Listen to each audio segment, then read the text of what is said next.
நளினியின் விடுதலை குறித்து முடிவெடுக்க முடியாத நிலையில் இருப்பதால் அவரது மனுவை தள்ளுபடி செய்யுமாறு தமிழக அரசு உயர்நீதிமன்றத்தில் தெரிவித்துள்ளது. முன்னாள் பிரதமர் ராஜீவ் கொலை வழக்கில் கைது செய்யப்பட்ட நளினி 25 ஆண்டுகளாக சிறையில் உள்ள தன்னை முன் விடுதலை செய்யுமாறு கோரி சென்னை உயர்நீதிமன்றத்தில் மனு தாக்கல் செய்தார்.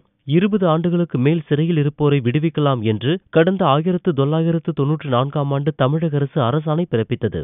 இந்த அரசாணையை மனுவில் சுட்டிக்காட்டியுள்ள நளினி தன்னை முன் விடுதலை செய்யுமாறு கோரியுள்ளார். நளினியின் இந்த மனுவிற்கு தமிழக அரசு சார்பில் உள்துறை துணை செயலாளர் டேனியல் சென்னை நீதிமன்றத்தில் வெள்ளியன்று பதில் மனு தாக்கல் செய்தார். ராஜீவ் வழக்கை சிபிஐ விசாரித்ததால் நளினியை முன் விடுதலை செய்ய தமிழக அரசுக்கு அதிகாரமில்லை என்றும் இவ்வழக்கில் குற்றம் சாட்டப்பட்டுள்ள 7 பேரை விடுவிப்பது தொடர்பான வழக்கு உச்சநீதிமன்றத்தில் நிலுவையில் உள்ளது என்றும், எனவே இந்த காரணங்களால் இவ்விவகாரத்தில் தமிழக அரசு முடிவெடுக்க இயலாது என்றும் பதில் தரப்பட்டுள்ளது. நளினி மனு மீதான விசாரணை வரும் திங்கட்கிழமை உயர்நீதிமன்ற நீதிபதி சத்தியநாராயணன் முன் மீண்டும் விசாரணைக்கு வர உள்ளது.